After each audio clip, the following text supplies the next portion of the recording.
My psychic attackers cause pains, sharp pains, like pins being stuck into my feet or cuts to my feet. And shortly afterwards, I get what are called intrusive thoughts in psychiatry. Thoughts you can't let go of that are unpleasant, that worry you in some way. And they make me angry, and the event isn't over until I've expressed the anger, felt the anger. Then the energy of my anger seems to be harvested to use back on me, to project back on me, to cause in a way that affects my aura. They seem to stretch it out in one way, usually at the top, and then let it go, and the energy kind of pings back like a dart to my feet, where it's sort of caught and snaps into my feet, due to the arrangement of thoughts in my aura. Because your body, or my body anyway, seems to be composed of areas where thoughts are stored. And in fact, this is what people say about things like reflexology and so forth these days, and massages and chi and energy and stuff. Apparently different thoughts are stored in different parts of the body. And I think they even have a system for it. And that might be what I'm finding out myself with just sensing things, really. More lately, I've become more and more able to sense and have glimpsed visual representations of various thoughts stored in different parts of my body. And it actually does seem to happen. They're literally stored in different parts of your body. If it's common to everyone, this may be a science well known to some people. And my neighbours are the people who are doing this to me. They're witches, some of them. And they torture me continually. And it's difficult for me to understand why, really. Maybe they enjoy my energy, but they also seem to use it against me to keep me down so that they can keep doing this to me, I guess. It's just a way of weakening the victim to keep them vulnerable, I suppose. But anyway, they seem to know what they're doing, so they really might be trained in this kind of thing. I think it's Eastern mythology, but Eastern mysticism, but it might be other things as well. You could probably find out about it. I'm going to look it up, actually, because it might help me. And I'm not sure whether they're using technology or not, because witchcraft has been around for thousands of years. Maybe there's been hidden technology around for thousands of years, I don't know. But maybe there has been. But, or maybe they're robots, like some people think. Robots from a long time ago, which have wiped out their own records in history, and maybe they have psychic powers in the form of electrical abilities, since robots run on electricity. So they could look human and still do electrical things to us without having any apparent electrical equipment on them. Having said that, people now say that they often find that people do things to them while looking into their phones these days. And I've heard people around me ask each other, "Who's that?" when I pass by, and give out my name when I never knew them, I didn't know them. And then give out a number, say, "What's her number?" And then they'd be more quiet giving out my number, because otherwise I'd have dialed it to find out what was going on. But anyway, it seems people already do have numbers and they dial into them. So maybe they haven't all been given these abilities inherently within their robotic bodies, but some of them may have. Otherwise, if they are organic like we are, if they are biological organisms like humans, then they still may know how to do these things to people. Especially, for example, they can get within the realm of the aura. I believe the aura can extend out to around 13 feet. Some people say further. With people, especially a healthy individual in the prime of life, for example. So someone within 26 feet of you is touching auras with you and may be able to interact with you that way. They certainly interact with me verbally, continually responding to my thoughts, speaking my thoughts. I mean, just endlessly. It goes on and on, day after day.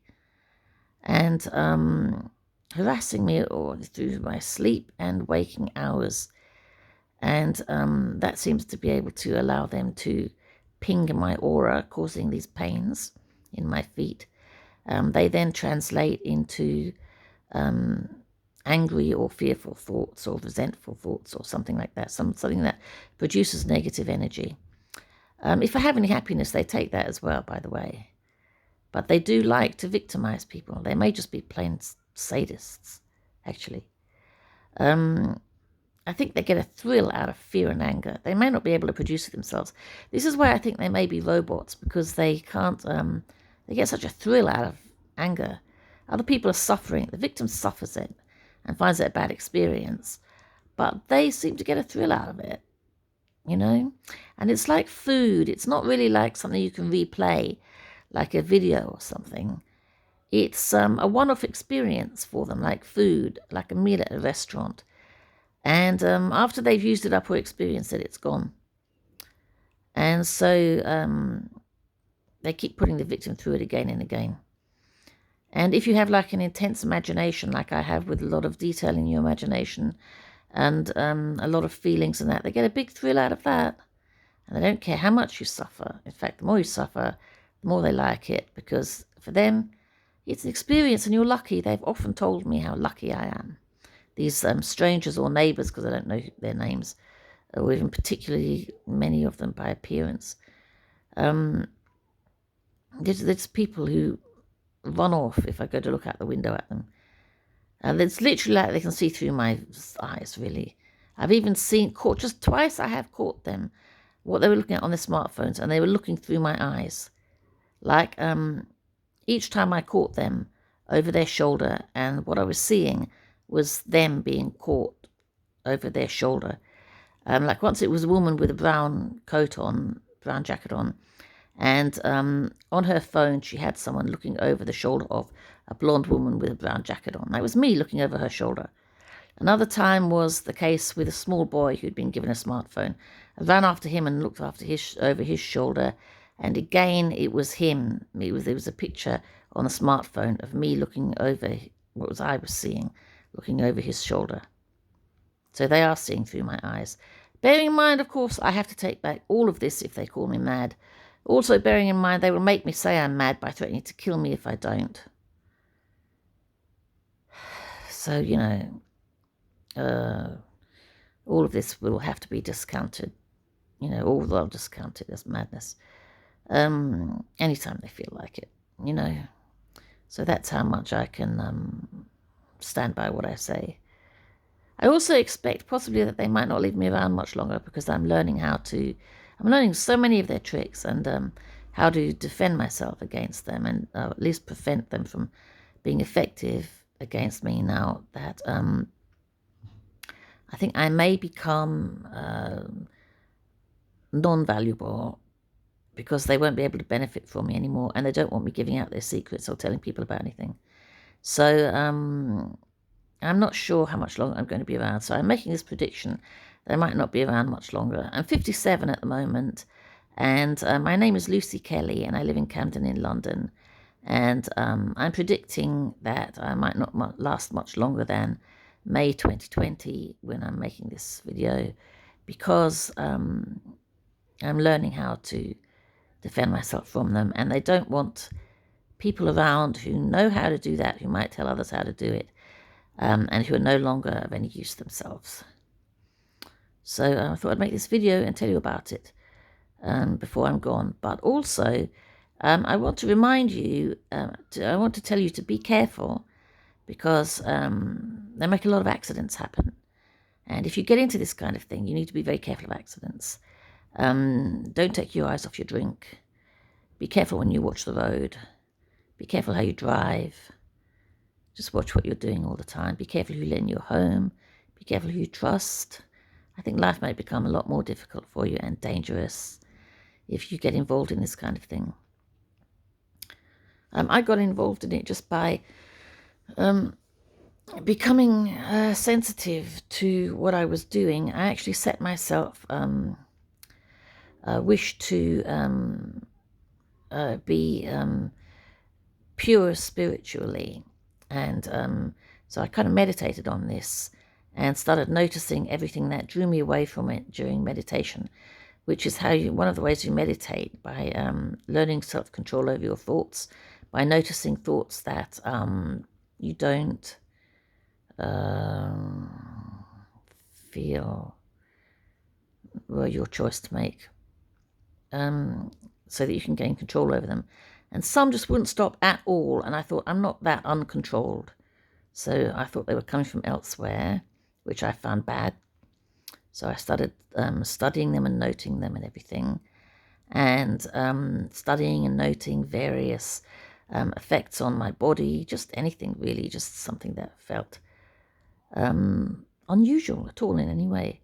And that was around 2000, so it's been about 20 years now. Some people say they learn much faster than me. Most people seem to. But this is often the case with me. I sometimes do learn more slowly, but more thoroughly than other people. And that's why I think I've reached a point I have. Either that, or I'm just more honest, and having reached any level of knowledge, I'm willing to pass it on. But as I say, I have to pass it on really quickly, because I've actually been told by psychiatric nurses that I still have energy left in me. They decided to address me as if I were a depressive wanting to die, because they knew I knew what was going on, and they knew I was suffering a lot because of the way they were treating me. And they said something like, I can't remember how the conversation started at the moment. I've even written it down somewhere. I could look it up, I suppose. But anyway, they ended up saying, you're not that old yet. That old yet. I said something that led to me saying I was how old I was. About 53 at the time, I think it was. And I said,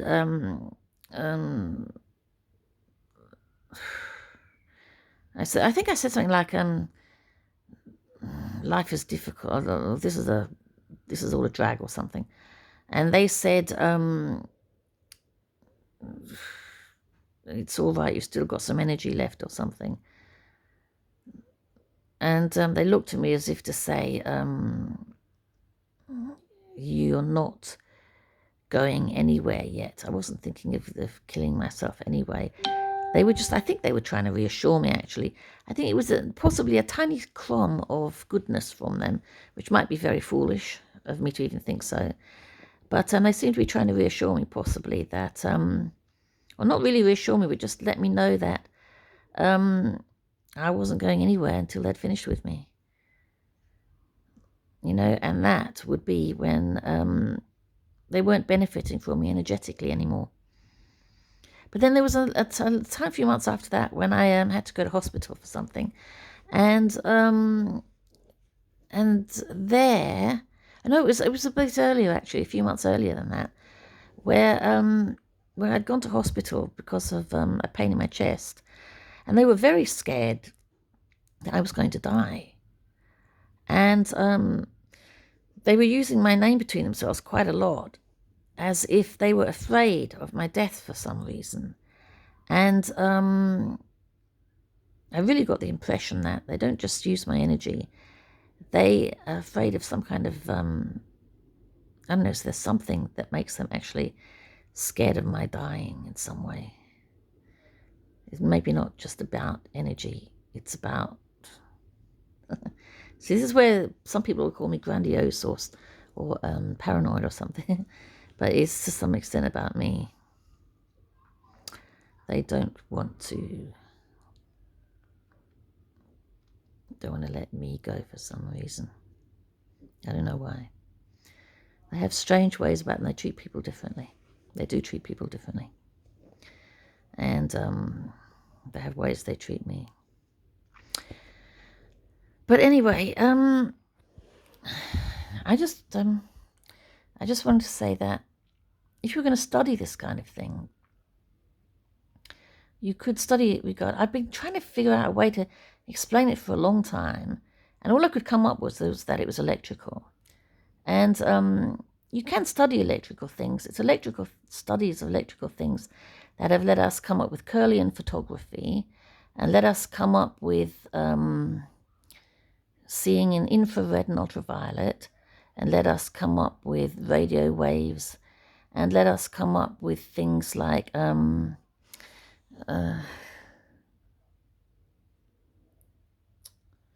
just making images on TV screens. There's an awful lot, and I actually do think that they probably have long since discovered how to see electricity. I think you could do this quite easily if you were technically trained. Maybe I should have studied it myself. I think somebody could. Because when you take a photograph, what you're doing is converting light energy or making light interact with chemicals, and that's how you get a picture. If there was some way that you could make electricity interact with something, then you might be able to get a picture out of that. They convert light waves into electricity and then back into light waves for a TV. So why not convert light waves into, find a way to convert electricity? The reason it's not done now, I think, is because it's used in huge, great wads that are the equivalent of tons of material or something, huge powers. But when you convert light waves, you have a tiny pinprick of a small intake of energy that you can refine well. And if you were doing this with something electrical, this is also what you'd have to do, possibly. It's worth a try. Somehow find a way to get the signal in a tiny quantity, a very refined, tiny little quantity, like a pinhole camera uses, and get the refinement that way from using such a small amount of energy, and then find something that would act with it, which might be iron. Iron interacts with electricity, doesn't it? Maybe you'd use iron filings or little iron pixels. You could use iron pixels, possibly. There are even those ghost boxes that people use. I'm not saying they're good. I'm just saying you could find out for yourself if they proved anything. But that way, apparently, you also contact the dead, which the Bible says is bad, and you don't want to do something the Bible says not to do. Also, we're coming to the end of the world anyway, so Jesus is going to come and save us. The thing is that I didn't mean to do anything bad. I was trying to make myself pure, spiritually pure, so I was trying to do a good thing. So I discovered all this trying to do a good thing, and so hopefully I won't be punished for it. I haven't used it to do anything bad, although I've defended myself a few times. I think the Bible allows self-defense, though. I hope it wouldn't call that witchcraft. I was only defending myself. Sometimes I've managed to, I don't even know how to describe how I did it, just somehow react in a way emotionally or physically, some way that seemed, energetically, that seemed just like an appropriate reaction. And they left me alone, or they would even scream in pain or something, leave me alone, like they'd been hurting me, or I'd feel another wave of something coming in that was going to hurt me. And I would just kind of react against it as if to push it away kind of thing. And it went back where it came from because I pushed it back that way. And then I would hear a scream like out in the street, and they would, footsteps of someone running away, and that particular pain wouldn't come. So, I learned things without really meaning to learn witchcraft. I hope I haven't done anything wrong because I don't want to go to hell. And I prayed about it as well. I don't feel like God has condemned me. I think I have to make sure I don't do anything sort of bad, don't take risks kind of thing, with God's goodwill kind of thing. But I think self-defense, that you feel you can't help in the moment, is more understandable, especially if you really pray afterwards that you didn't mean to do it and ask God to understand you didn't mean to do it and to forgive you if you did anything wrong, Because, and anyway, I don't really know if I should even bother to tell you this, because I do think Jesus is coming and it's up to him to save us. But anyway, if they kill me soon, you'll know why. It's because I became less useful energetically. Don't even know why I'd tell you that, because really, we're supposed to forgive each other anyway. So you'd be having to pray for their souls so they didn't go to hell or something. So they became Christians and stopped doing all this stuff. Maybe it will, maybe if they kill me soon or I die soon, you know, it will prove to you that these things are happening and real, and maybe convince you to be a Christian, and maybe save you from hell. It's very hard not to want to do something about this kind of thing, which is why I started making this video. Although in the end, I must say that I believe we're all in the hands of God and Jesus anyway.